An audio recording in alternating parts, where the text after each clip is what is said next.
Welcome to Super Talk Outdoor, where we celebrate every single Monday at lunchtime the world class outdoors of the state of Mississippi because we are the capital of the outdoors in America.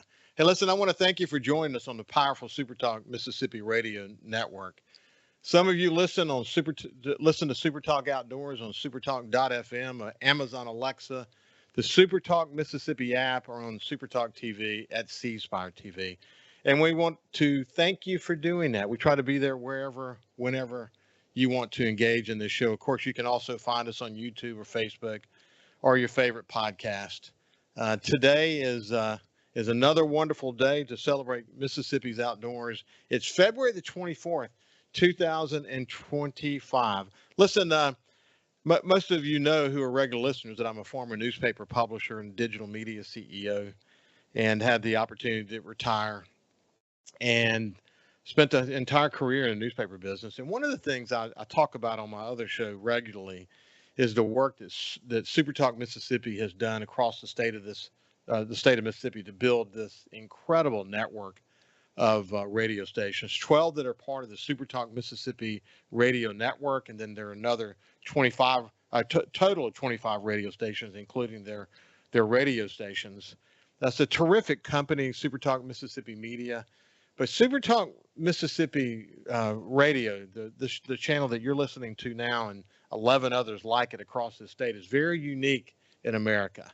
It's a very, very unique approach. And Steve Davenport, the president of Super Talk Mississippi, had this great vision for creating this network that gives you the opportunity to find out what's happening across the state of Mississippi. But on top of that, there are other radio stations that are part of the Super Talk Mississippi News Network, nearly 50 radio stations total. So the news team at Super Talk Mississippi is gathering this news from across the state of Mississippi and is going out to these nearly 50 radio stations across the state. But you can also get access to that news that they're creating at supertalk.fm. So if you're frustrated with your local newspaper, your local radio station or TV, and all, that you're hearing news from around the United States and not from Mississippi, when you go to supertalk.fm, what you're going to find is news from Mississippi about Mississippi. It is a great, great approach, and SuperTalk Outdoors is thrilled to be a part of this wonderful company. Hey, listen, right now, if you look in the Mississippi legislature, two bills that we have talked about on this show a pretty good amount lately. One is the turkey stamp, and the other is the harvesting reporting bill. Two important bills. Both of those bills have passed the Mississippi House of Representatives and have moved over to the Senate, and now they're in the Senate committee.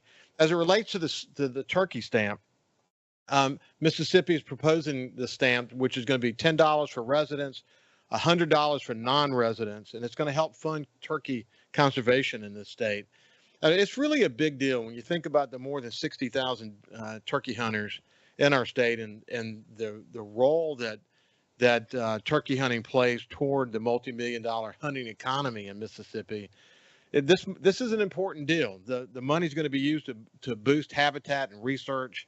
And the way I see it, the more turkeys, that means better hunting. It sounds like a win-win at the end of the day.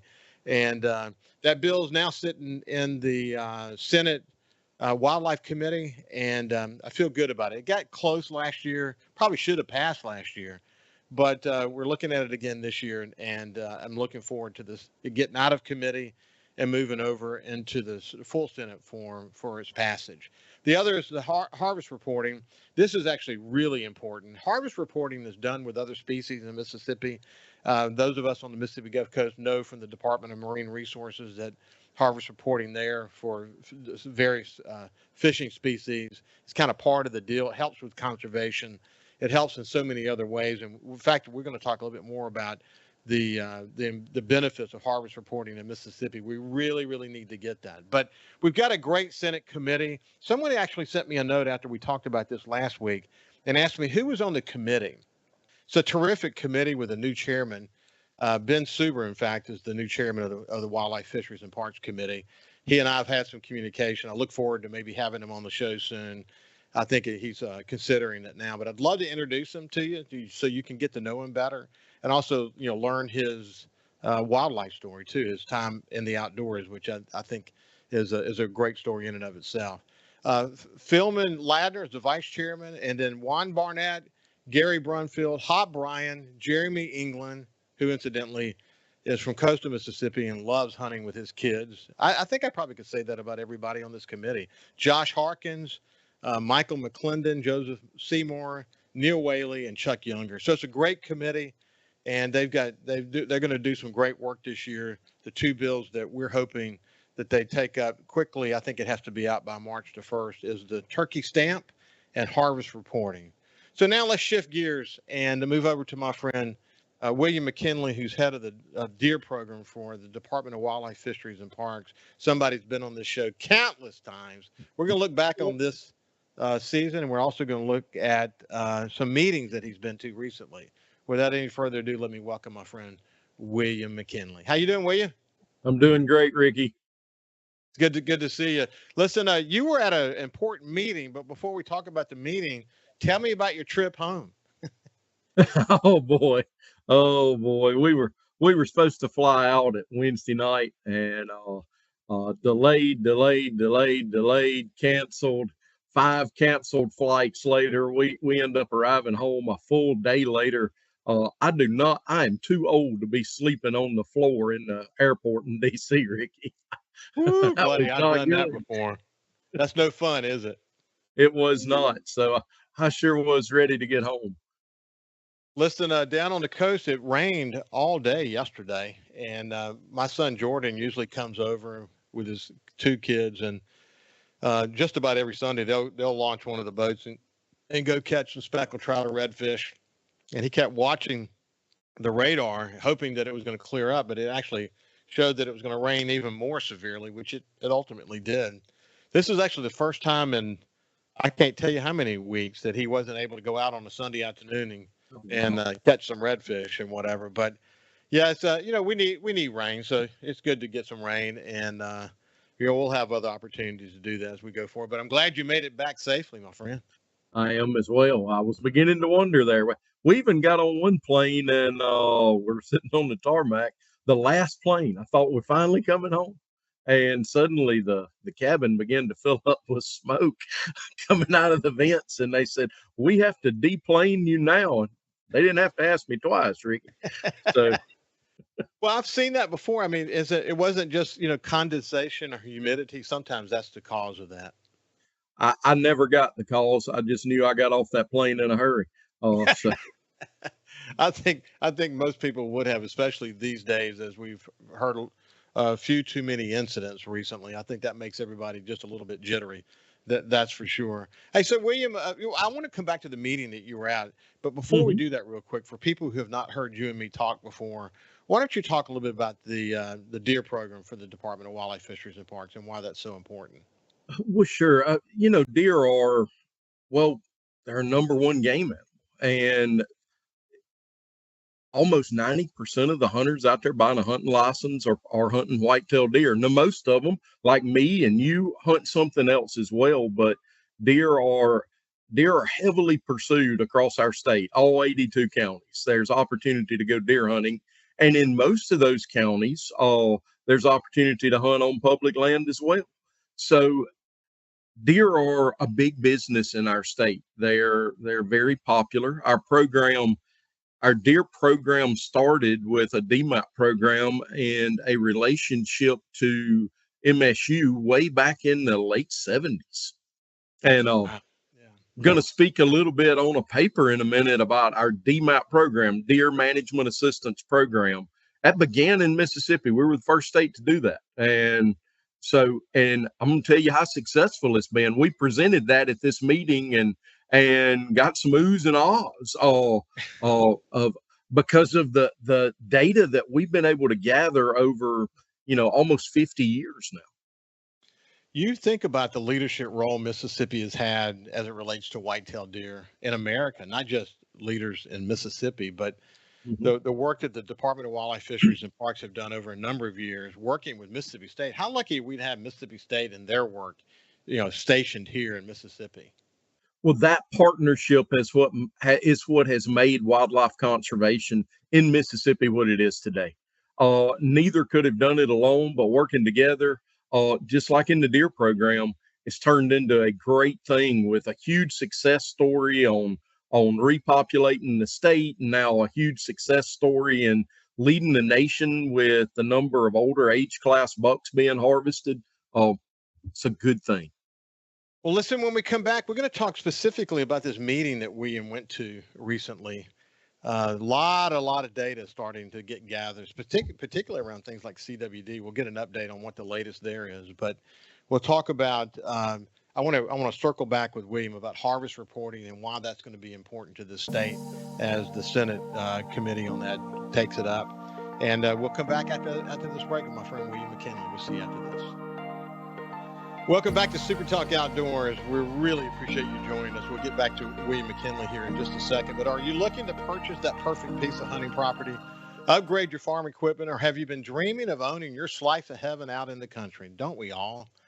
Look no further than Mississippi Land Bank for your financing needs. For more than 100 years, farming families and landowners in North Mississippi have turned to Mississippi Land Bank for all kinds of financial solutions, whether it's for land, equipment, or livestock. For more information, visit mslandbank.com or go by and see one of their friendly staff at one of their offices. We're so thrilled to have Mississippi Land Bank as a sponsor of Super Talk Outdoors. Now let's get back to my friend William McKinley, who's the head of the Whitetail Deer program for the Department of Wildlife, Fisheries, and Parks.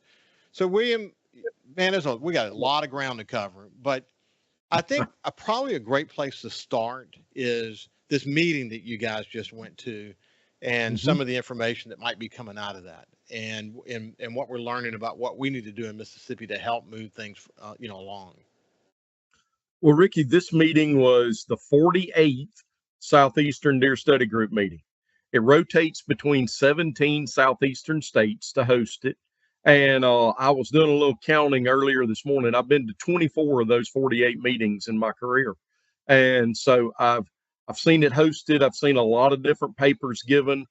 Half of the papers given are given by students from universities with that specialize in deer management, like Mississippi State have specialties, and quite often MSU has the top student award. This year they ranked in the poster awards. So, and if I look back across our agency, many of the people that we have hired that work in our deer program or private lands program were at this meeting presenting at some point in the past. So it's a spot that we find professionals out there, budding professionals. For a deer student, this is like the top of the line. If you get to present at Deer Study Group and you do a good job, you're almost guaranteed to find a job at one of the states in a deer program.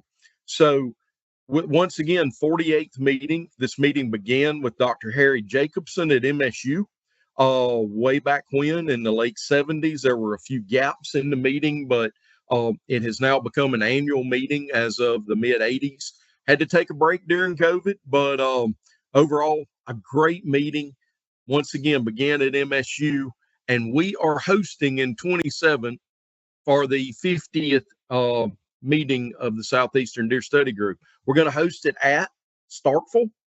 And if things go right, and by the way, the public is invited to this. It's a registration cost, but it is not limited strictly to professionals. The public can come in, pay to attend, and come in and hear what wildlife deer professionals across the Southeast. Now, this particular meeting was in Maryland, up in Cambridge, Maryland, right off of Chesapeake Bay. Beautiful country up there, by the way. Never been there.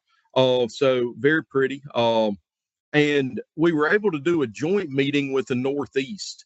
So I got to meet several of the deer coordinators from like New York, Vermont, New Hampshire, Rhode Island, several of the states in the Northeast. And, other than Pennsylvania, they're not really dealing with CWD. CWD was a big theme in this meeting, but the second largest theme in this meeting kind of rolled around urban deer management. We're just beginning to get a taste of that. We're getting a lot of cities call us in Mississippi telling us that they have too many deer, they're causing problems. And they've been dealing with that for quite some time. I met the individual responsible for heading up the hunting program in DC I'm sure he has to dance around quite a bit to implement some archery hunting there, but it's very successful there. They're removing a lot of deer. Hunters are able to do it. And, you know, bottom line, what I learned on that is hunting is the number one method used to control urban deer. There's studies showing that its effectiveness, and without it, the only thing that actually reduces their numbers is cars. Yeah. So that's not the ideal way to take them out.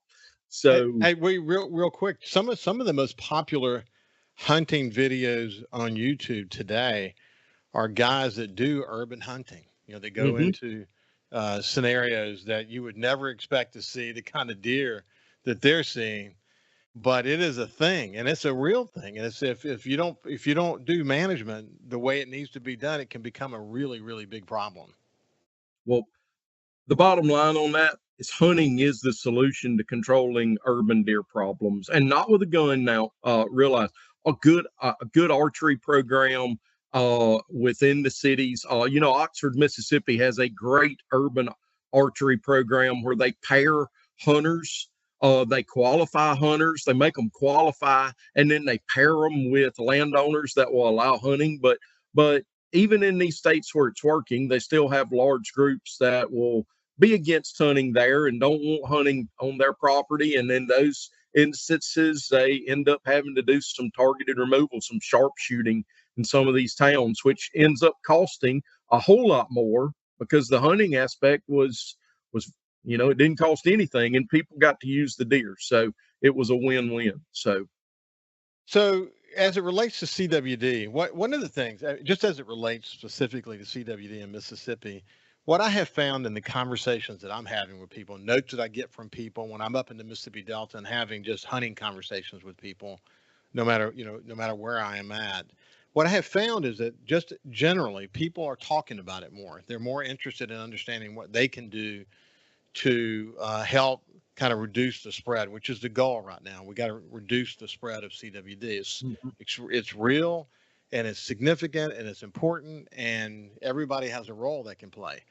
But I'm heartened by the fact that people are talking about it more. So I think you know we probably should talk about it more on our show, but and certainly we do. But it is good to see people becoming more concerned about it. I think what they're, unfortunately, they see what's happening in places like Benton County, Mississippi, and they hear Mhm. about it, and it gets their attention, and they say, "Uh oh, what does that mean for our state, and where could we be headed if we don't put best practices for managing this disease in place?" But that's good to hear that people are talking about it more, isn't it? It is, and right at half of this meeting, nationwide, that was the topic of the papers presented. But as we get into the state, yes, we're hearing more and more people are becoming aware. They're realizing that a lot of the rumor mill out there was false on this disease. It is real. It is spreading. By the way, recently these are preliminary numbers, but we mapped our positives year to year. Our guys. A couple of our guys worked on it independently, came up with kind of the same result. It's moving about the big endemic area of CWD in North Mississippi is spreading about 3.5 miles a year, not counting the sparks, the one that shows up way over in Tunica County or down in Pontotoc, those type sparks. The mass of CWD is spreading across our state at about 3.5 miles a year. And that's very disturbing. That's actually a little faster than what some other states have found in their respective states. So, And we already had the opportunity to look in again in places like Benton County, and just anecdotally we can listen to landowners in those places and see that the deer they're observing, the mature bucks that they're seeing. I mean, it's a devastating impact, isn't it, William? it is, Ricky, and it's very unfortunate. I speak with many landowners because we call them personally when they kill a positive and submit it for testing. And some of these guys, speaking to one a few weeks ago, and they've killed 5 deer off their farm this year. All 5 were positive, and they're writing a few testimonials for us. Another property, I think they had killed 6. All 6 were positive. Um, And that guy that he killed the 5 said everyone around him, he knew that had submitted a sample.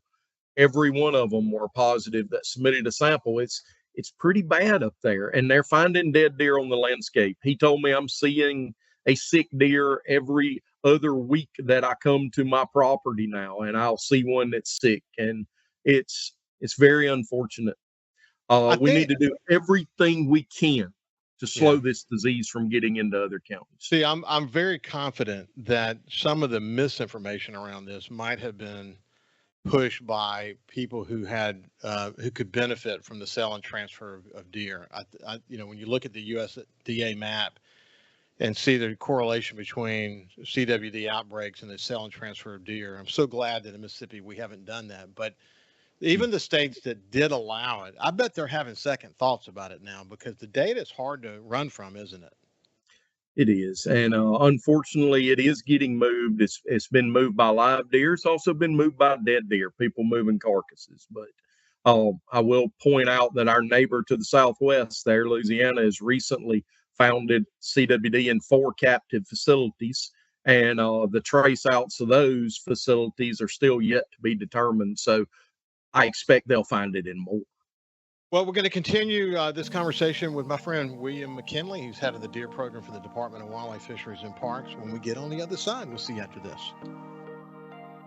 Welcome back to Super Talk Outdoors. We're visiting with my friend William McKinley, who's the head of the deer program for the state of Mississippi. And we're talking about a really important meeting that he just attended, and where the topic of conversation is the whitetail deer. And in fact, this meeting, which is a really important national meeting, will be hosted in Mississippi in 2027. But it was actually started by leaders at Mississippi State, which is great to hear.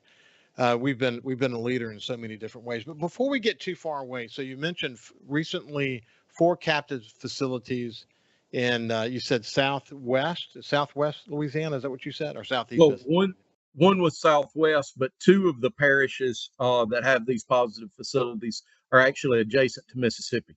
Oh, so wow. They're on their county lines. So it raised concern, red flags for us to start increased sampling in those areas as well. We've got 2 captive facilities in Mississippi. High fence is what we're referring to, where CWD positives have been found. When's the next testing going to happen as it relates to high fences? So some of the enclosures have turned their samples in throughout the season, but they were asked to turn their samples in by this coming Friday. They were all emailed that and told to have them in our drop-off freezers by Friday. So we'll be gathering up a lot of those next week. Well, that's good to hear. So back to your meeting and the CWD conversation. I'm curious about what we need. You heard at the beginning, I talked about harvest reporting. It made it through the House. It's in the Senate now. It's in Senate committee now, the Wildlife Committee on the Senate side. I think it's got to be out by March the 4th. We've got a great committee there. And, I think as it relates to the turkey stamp, we almost got that last year. I think we'll get it this year. I'd be surprised if we don't. And harvest reporting, to me, seems like a no-brainer. But when you go to a meeting like you just attended and you see that we don't have county-by-county harvest reporting in Mississippi, and we're a leader. I mean, again, we just established we're a leader in the whitetail deer community when it comes to this stuff. But not having county-by-county reporting, how much does that set us back in terms of understanding, not just CWD, but just management, deer management in general? Well, it's definitely a tool we need in our toolbox, Ricky. And people ask me as a deer coordinator, how much has CWD affected the harvest in Benton and Marshall counties? I can't answer that question because I don't have county level harvest. So I need that tool to be able to see CWD's impact. But away from CWD, we have really high deer populations in some counties. Is harvest increasing in those counties to compensate for that? We made a campaign to try to push hunters to harvest more deer over the past 2 deer seasons, but I certainly am not naive enough to think that every portion of the state has too many deer. No, some counties, some groups of counties could stand to have a few more deer, but some have way too high population. and we're getting damage complaints from those areas. So being able to monitor that would be a tool to help us monitor that population. Throw one more thing out there. In 2019, I was in at Michigan State at a CWD research consortium, and a research project was developed there. And Dr. Steve Damaris and I were part of the creation of that, a small part, but I like to say I was there and I helped.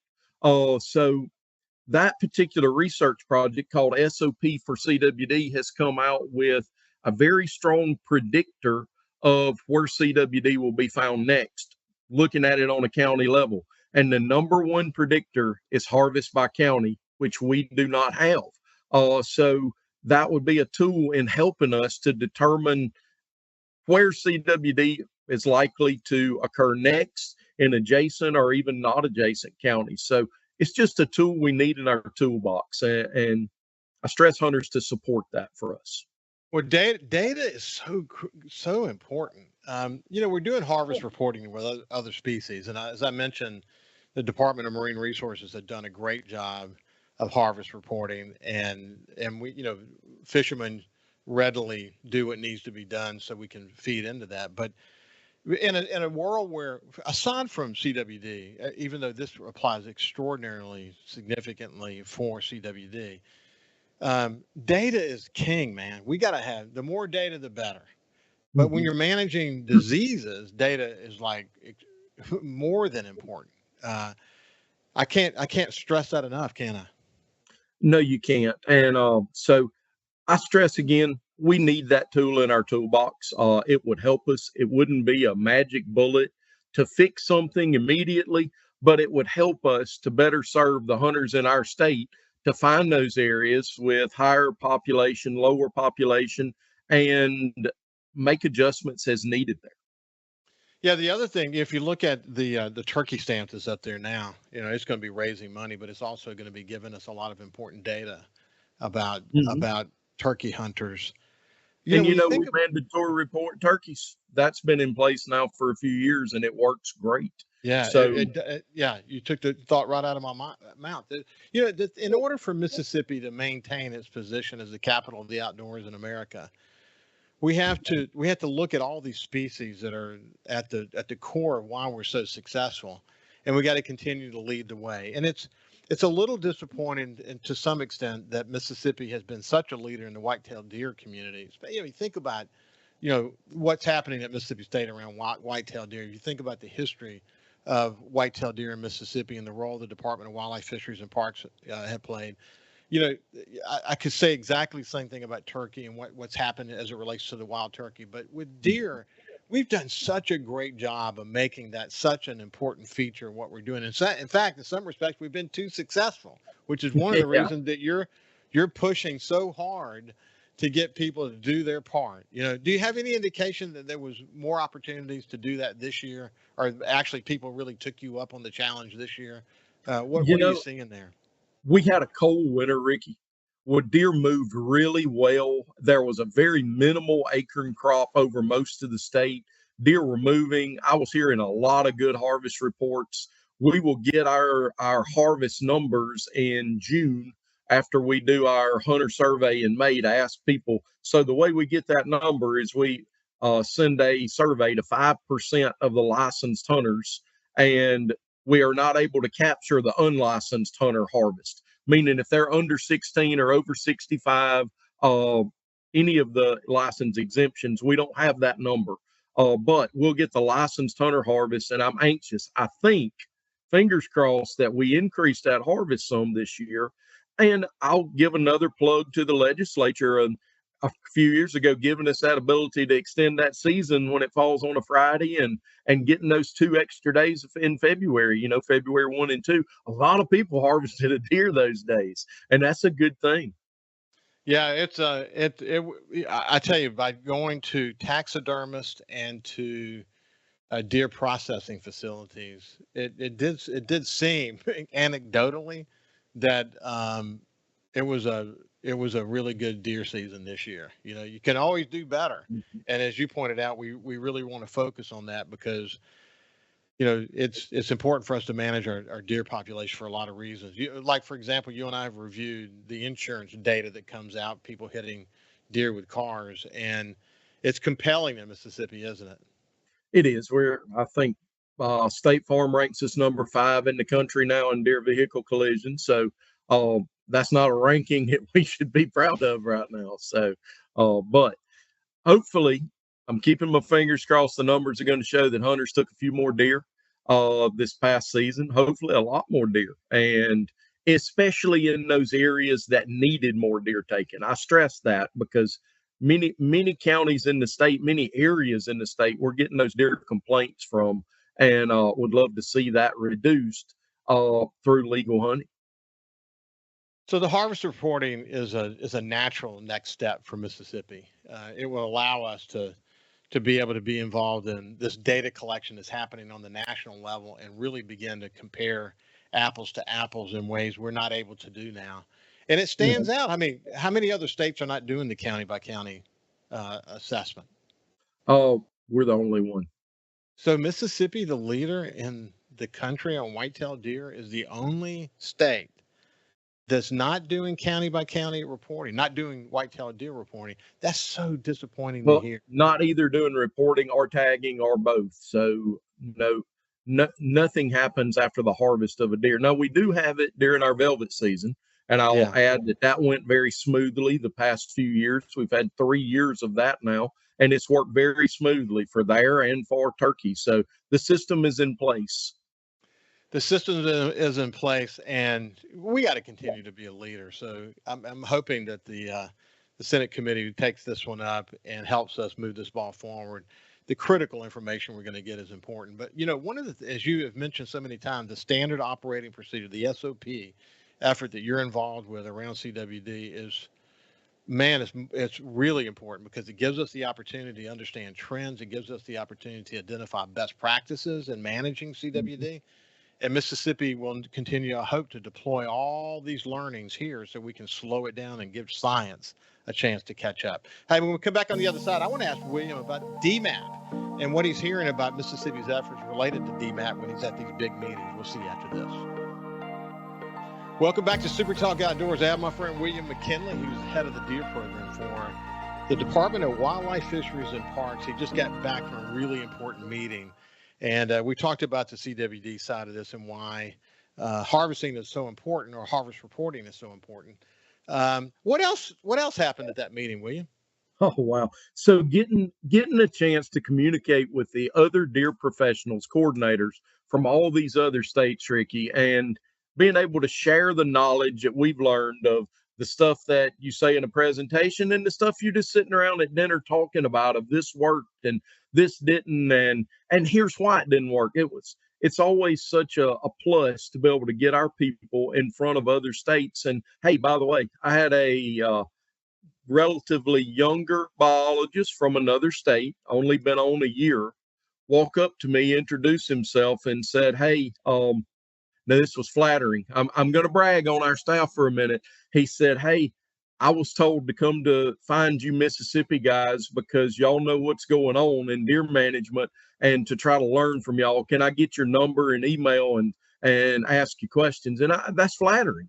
But we have a good reputation at these meetings and across the Southeast, and I'm proud of that. That's not me. That is our team working together. Those that were before us built that. So some of the stuff we learned, Arkansas DMAP. So I mentioned DMAP. I mentioned it started in Mississippi. Arkansas's got a little pilot program where they're actually also addressing areas with too many deer, and they're now using some mobile coolers coming in. And this is something that's really raising our eyebrows, getting it to areas that, let's say you got a big chunk of ground that's harvesting not enough deer. They need to be taken more. But the thing is, they say, what do we do with them? I need one or I need two, and you're telling me we need to harvest more than that. So Arkansas is putting these coolers there, letting them harvest deer over a weekend on DMAP clubs with doe tags through the DMAP program, and they field dress the deer, tag it, mandatory report it, put their confirmation number from reporting, put it in that cooler, and Arkansas's handling it from there. They're working with some partners and then processing those deer and donating them. So, and it's working out. The other thing that I'm going to brag on us is our assistant coordinator of our private lands program, Pierce Young. He's put together our DMAP data, done a deep dive into our DMAP data recently. And he gave a presentation at this meeting that spurred a lot of oohs and ahs on what DMAP has done. In a nutshell, DMAP works. And he was able to show that when a club enrolled in DMAP and we compare them to year zero, the first year on DMAP, compare them to that. After that, we see doe harvest start to increase. We see lactation rates. We see body weights go up. And by the way, doe body weights we're finding are directly correlated to buck antler size. So if your yearling doe body weights are weighing this on average, then your potential mature buck is going to be this. We have that correlated now. And we can show that as DMAP, over time, these does are getting heavier there, and that leads to bucks getting bigger. So DMAP is working. Now, I will stress that's only for the clubs that follow the recommendation that the biologist gives them. It's not magic unless they do the work. The words aren't magic. The work is. But what Pierce was able to show through data of decades in Mississippi is we see increased doe harvest. And hey, get this. We saw increased buck harvest too. A lot of people think, well, if I go onto this program, I'm going to have to harvest fewer bucks. That's not the case. You're actually harvesting more bucks over the years, that by the years you've been on DMAP, because you've got increased production from your does. And by the way, half of those fawns they have are bucks, so you get to harvest more bucks by harvesting more does and keeping your herd healthy. So it's a win all the way around. Habitats look better, complaints go down. So I stress our DMAP program, and by the way, it's free. So folks can sign up for it, and we have biologists out there ready to come and help them get signed up for next season. William Pierce is a regular visitor here on this show. He's absolutely awesome, and he is in high demand. This guy's burning the midnight oil working these days. You know He sure is. But his work on private lands is awesome. I'll have to go into great detail with him the next time he's on the show about what that presentation was all about. Hey, we got just a couple minutes left. What else, real quick? There was a thermal drone paper. We're looking at that on trying to monitor local deer populations, especially in areas hit by CWD, monitoring over time. I stress again, by the way, there was some RT Quick work, which is a different type testing for CWD. That was some work that we're already looking into and doing. And I just finished with being able to communicate with those other professionals and gain knowledge that we can take back and use here is such a big benefit to us. So I do thank our state for letting us go to this meeting. I'm glad you get to do it too. And I know you've got a terrific Wildlife, Fisheries, and Parks Commission that supports your efforts, and I'm sure they'll do what needs to be done to help us manage CWD and manage keeping Mississippi on the forefront as it relates to all this. Listen, William, it's been a pleasure to spend some time with you, my friend. It has, Ricky. I enjoyed it. You bet. This has been William McKinley from the Department of Wildlife, Fisheries, and Parks. Have a great day, and as always, put safety first when you're in the outdoors. Always put safety first. God bless you. We'll see you next week.